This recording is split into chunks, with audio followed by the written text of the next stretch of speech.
سلام علیکم حضرت عزیز. این سوال خانواده سربنامش دوم چی است؟ ویدیو درباره مادر و از پیغمبر محمد صلی الله علیه و سلم یک مرد آمد که من کی رو گفت چی احترام کنم زیاد؟ گفت مادرت رو. باز پرسید با کی رو؟ گفت با مادرت رو. با کی؟ سه مرتبه گفت که پرسید، گفت که مادرت رو تربیت کن. چرا این رو شما نادیده میگیرید؟ یعنی در برای کلمه پدر کلمه مادر نمینویسین. حالا که پیغمبر ما نوری الله تعالی محمد صلی الله علیه و سلم گفتند که مادرت رو باز مادرت رو.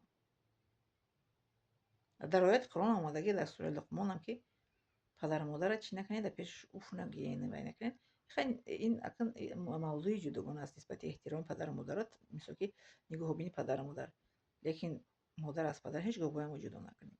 در کجا که ما می‌نویسیم، در کجا که ما تحسین میکنیم، در کجا که ما آفرین میگیم مینداری میکنیم، هر دویش باید مینداری کنیم، هر دویش برابر. بله، مادر مادر است، پدر پدر است. پدر، بله، مرد، الله تعالی مرد آفرید و در بری او حضرت هوا مادر ما را آفرید. لیکن این معنی نداره که پدر مثال کلمه شده همه جا نویسیم پدر قدردانی کنیم قیمتدانی کنیم، مادر نه. مقصد دیگه من این است که پدر و مادر هر دوشه یک خیلی باید ما کنیم احترام کنیم، برای که در سوره لقمان آمده که هر دوشه یک خیلی نگاه کنیم نسبت احترام. این یک تا. دویمش که نسبت مادر آمده جدا کنه که مادرت رو زیاد احترام گفتگی. برای چی؟ برای که مادر در بطنش کودک میگیره میگردونه، نه ماه نه شب نه روز. بارو 2 سال دیگه مثال میخرانه میکنه، شب زنده‌داری رو میکنه. میگه که مادر با یک دستش گهواره رو میجمونه، با یک دستش جهان دنیا رو میجمونه.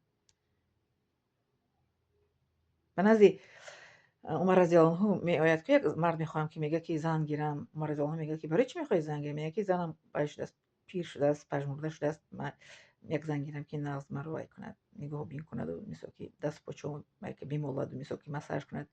حضرت عمر رضی الله عنه میگه که آیا که وقتی که میزنن تو که بدیم خیلی پژمرده بود؟ میگه نه. خب میگه که تولد کرد، میگه فرزند تولد کرد، تو رو خدمت رو کرد، پژمرده شد، بیرد میگه با قدر زناتون برسد. میگه نمیگهش که برای زن بگی داید دیم زن بگی. میتونید بگش که در آیت قرآن آمدگی برای زن دیم سیم چورم بگیرید که نمیگهش که میگه روید به قدر زناتون برسه. میگه زناتون قدردانی کنی. میگه زن تو وقتی گیرتگی بدین پژمرده نبود، دخترک یوش بود، تازه بود، رویش اوژنگ نداشت. تو گیرید میگه زندگی کرد، پستی و بلندی زندگی اوژنگ پیدا کرد، در رویش مرشین پیدا کرد، پژمرده شد، پیر شد.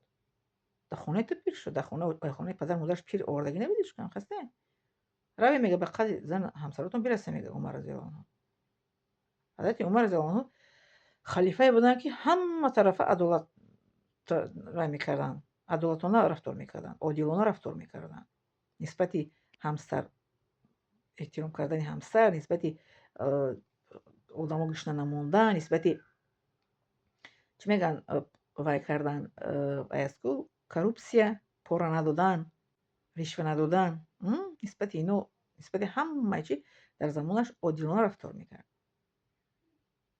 حتی بینه که یک شب میگذره که وای میکنه نظوره میکنه خانه رو، یک شب نزد خانه میگذره، در همون خانه آواز اومده است که عمر رو هیچ گاه نمیبخشه. میگه عمر، میگه خلیفه رو نمیبخشه. میگه زن.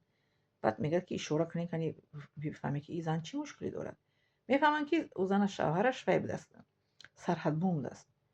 چند بعد میبیاد از 700 دخترشون همسر پیغمبرمون محمد صلی الله علیه و سلم میگه که زن به مرد چند وقت میتوند که ایستد، صبر کرده میتوند.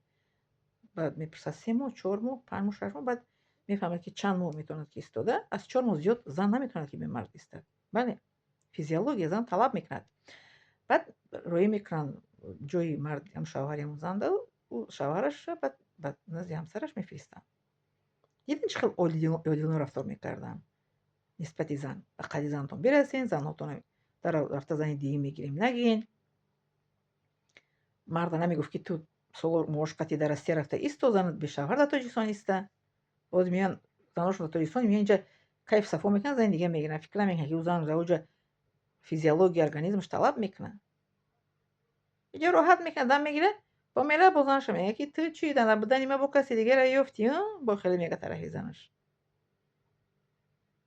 یا که میگه میگه من چند سال در رسی نبودیم بیا استرنا نیکو کنیم خیلی هم هسته بود یا خیلی شوگیری من خیلی گفت شوهر هست من گفتم بیا نیکو کنیم آج خیلی ما چند قایت دور بودم ما باید نیکوی توزه کنم این نیکو باش من بازی چه شده که میرفت 6 ماه یا سال میومده با نیکوی توزه میکرده مسخره را ببینین مسخره کنیره یکمش که زن پرفته میاد در چند سال میسه در جمعه و خویش زن در پیش خداوند جوابگار است با دیم اومده با مسخره میکنه که نیکو کنیم از سر زن بس که مسخره بازیتونه دین اسلام دین مسخره نیست دین اسلام دین عادلانه ببینین از حیات پیامبر محمد صلی الله علیه و سلم و از حیات صحابی و خلیفه عبرت گیرین به زبان نه به عمل باید که شما اجرا کنین ما باید که به عمل باید که پیروی کنیم به زبان نه او میدونم دونستن عمل کردن در کارم هستن میندارم اشون سیاست سلامت خونه با سر باشه